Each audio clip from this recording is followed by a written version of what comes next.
Hello there guys, Wiley here, and you join me today for another horror review. No Anna today, she's at work. Today I watched a film called The Carnage Collection. My good friend Marie Gifford sent me a code for the films that she got gifted to her from Box of Dread, so I thought I'd try one of them out.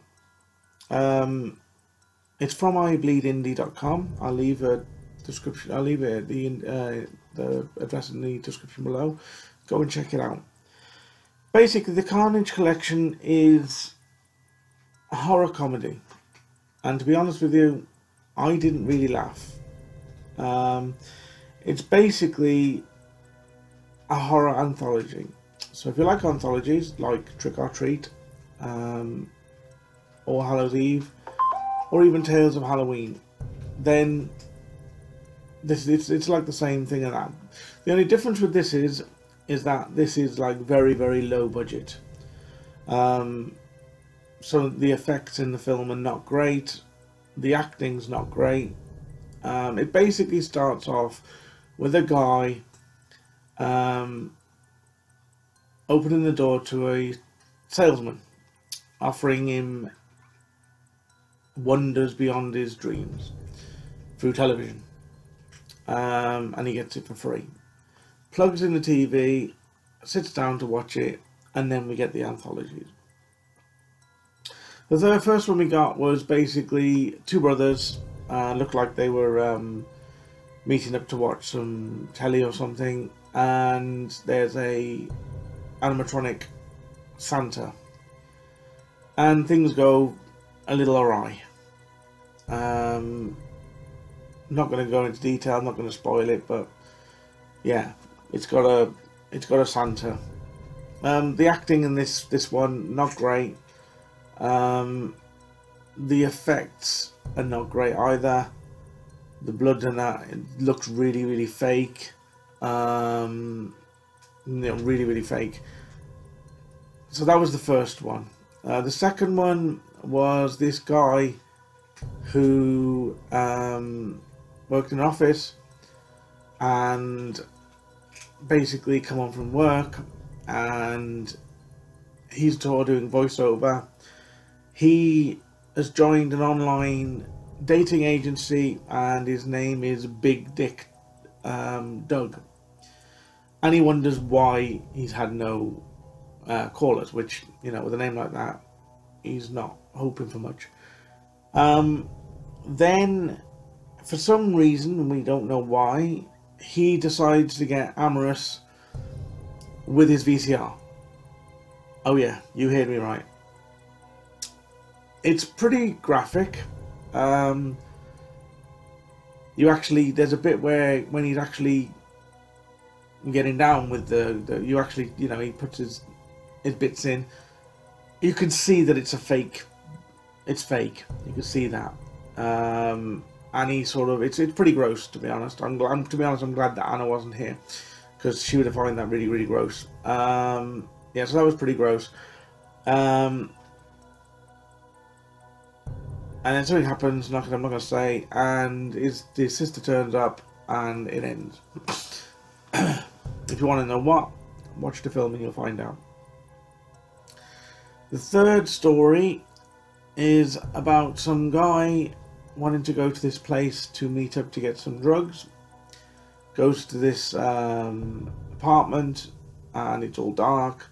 Gets taken through, and you've got a bed, and you've got some weird girl with a mask on the bed, and you've got another guy with a mask on.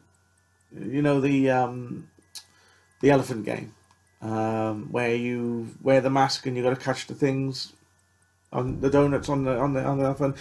He's wearing one of them, and he's there to say, he's there for his drugs, and they give him a bag of something and tell him to take it. He takes it. Things start getting a little bit weird. The screen goes funny, and the acting again is not great. I've got to admit, I was sitting there just thinking, well, okay, when's it going to finish? That one was pretty boring. The next one was, I think I got to remember the order. The next one was two guys, friends, meeting up, and they want to score some weed. And for some unknown reason, they get a message from on their phone to say to meet them at this place to pick up some weed. So they go to this place, find out that it's a graveyard, and an old woman gives them a box. So they take this box back to their shed.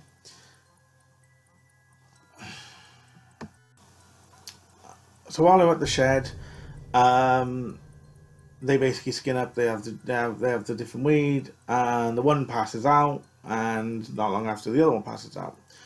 So then it's a couple of bit later. The one who passed out second wakes up, walks out of the shed, stumbling about all over the place. When you actually expand up to his face is all green. Looks like it's turned him into a zombie. He starts being sick on the floor. Blood comes up, and ends up going around the corner and dropping down. Then his mate wakes up, and pretty much the same thing happens to him. That was a really strange one. It wasn't. It was just there was like, okay, there was no point really. The next one, I'm trying to think. The next one was about a clown. This girl had drawn a clown, a really creepy clown, and basically for some unknown reason the clown comes to life. And it's a pretty creepy looking clown. If you don't like clowns, then you won't like this one.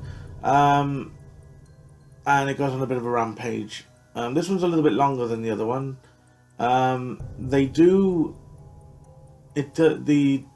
Big Dick Doug gets mentioned in this one, so they do try and sort of tie them together like they do in other anthologies. So they do try and tie it together like that. But that's pretty much it that he's mentioned. After the clown one, because it just ends where the clown just disappears, and it's like, okay, there's a woman walking, and she gets chased by this guy in a mask. He knocks her down, takes her back to this place, and ties her up. And then you see her basically tied up on the bed. She's got no bottoms on for some unknown reason. She's just got a vest, like a blouse on, and he's in the mask, and he's not really talking. He cuts her leg, and rips her top open, has a bit of a fondle, you know, with her boobs through the bra,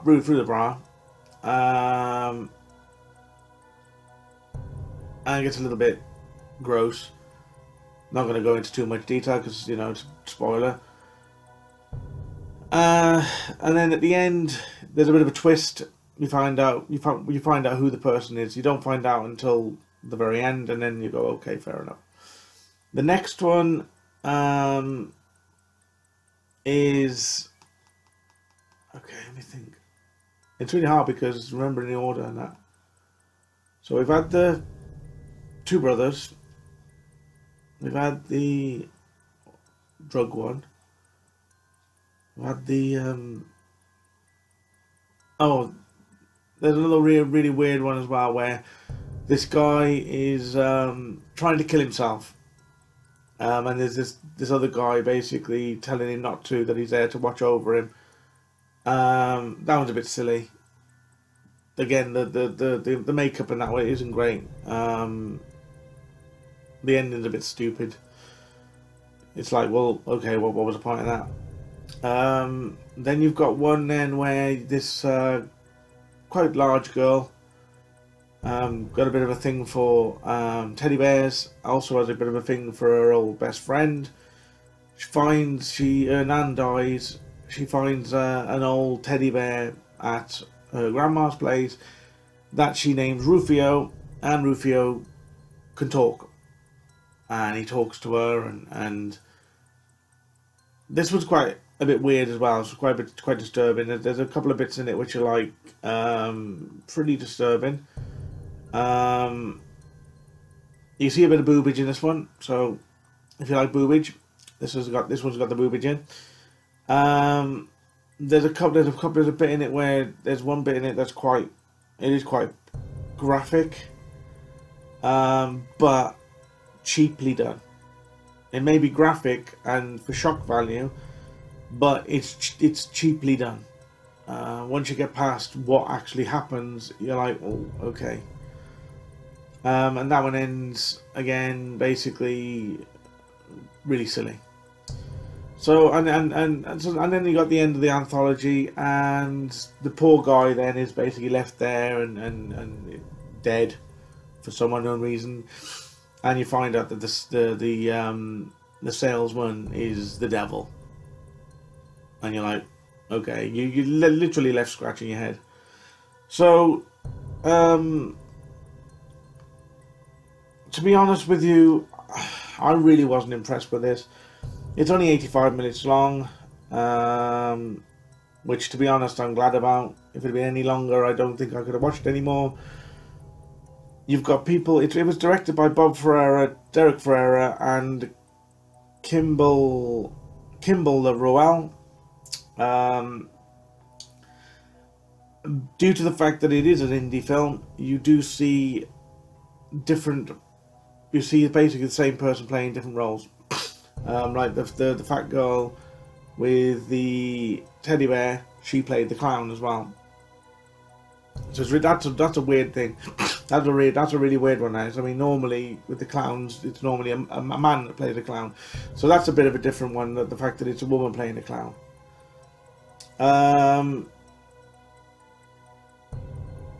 It was filmed over 6 months, and it was filmed in Maine and New Hampshire. Like I said, you know, it's like I said, it wasn't great.